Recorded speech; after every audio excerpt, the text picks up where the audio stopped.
एक माधव। नृत्य होने लगा, रास होने लगा। देवताओं ने विचार किया भगवान रास कर रहे हैं और हम वंचित रह जाएं। लेकिन उस रास की एक विशेषता है, उसमें सिर्फ स्त्रियों का प्रवेश है, पुरुषों का प्रवेश निषेध है। नारद जी का मन हुआ कि हम भी चलें। बहुत ध्यान से सुनना, प्रेम से।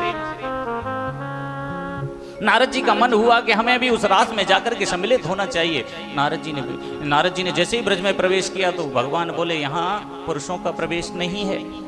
तो बोले यहाँ राधा रानी की स्तुति करो, स्त्रियों का प्रवेश है, आपको प्रवेश नहीं मिलेगा। नारद जी कहने लगे नहीं प्रभु, हमें तो आपके रास में हमें सम्मिलित होना है। राधा रानी की स्तुति की गई। राधा रानी की स्तुति करने के बाद राधा रानी ने कहा अगर इस रास में प्रवेश करना चाहते हो तो स्त्री बनो। नारद जी बोले कैसे स्त्री बने? तो एक कुंड था, कुंड कहा राधा रानी ने उस कुंड में जाकर के डुबकी लगाओ, नहा करके आओ, पुरुष से स्त्री बन जाओगे। नारद जी गए, उस कुंड में गोता लगाया, पुरुष से स्त्री बन गए और रास में प्रवेश किया। वो कुंड आज भी मौजूद है ब्रज में। जब आप दर्शन करने कभी जाओ ब्रज में, गोवर्धन की परिक्रमा जब आप करते हुए आएंगे तो राधा कुंड से जैसे ही आप कुसुम सरोवर की तरफ चलेंगे तो बाएं हाथ पर महाराज उस कुंड का नाम है नारद कुंड। ये वही कुंड है जिसमें नारद जी ने स्नान किया और स्त्री बन करके रास में प्रवेश किया। उधर भगवान भोले शंकर को चिंता हुई, मां पार्वती जाने लगी तो कहने लगे हमें भी अपने साथ ले चलो ना।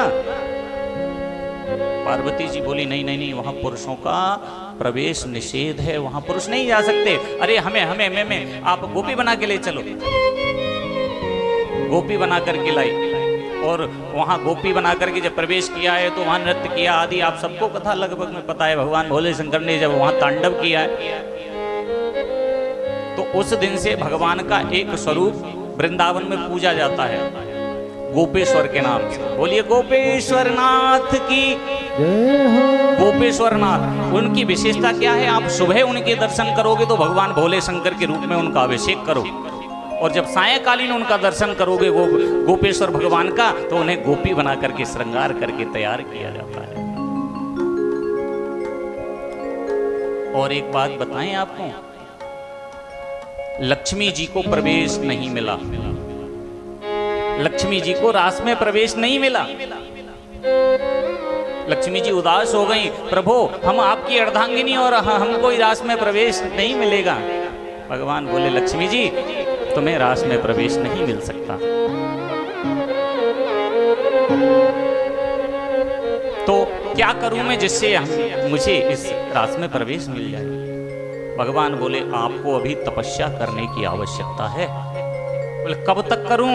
बोले जब तक मेरी इच्छा है, जब तक तपस्या करो। उधर भगवान ने रास किया, लक्ष्मी जी ने तपस्या की। कहां तपस्या की? वृंदावन के उस पार जब आप जाओगे, यमुना जी के उस पार, तो एक जगह का स्थान है, नाम है बेलवन। बेलवन, वहां पहले बिल्व के वृक्ष ज्यादा हुआ करते थे, बिल्व पत्र के।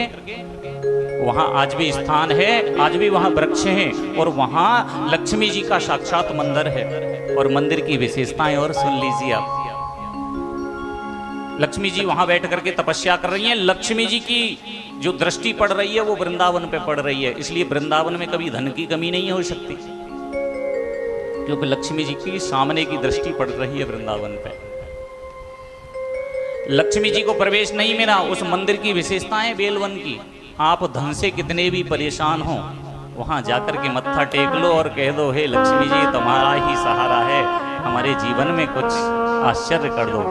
निश्चित है उस दिन के बाद आपको धन की तंगी नहीं रहेगी।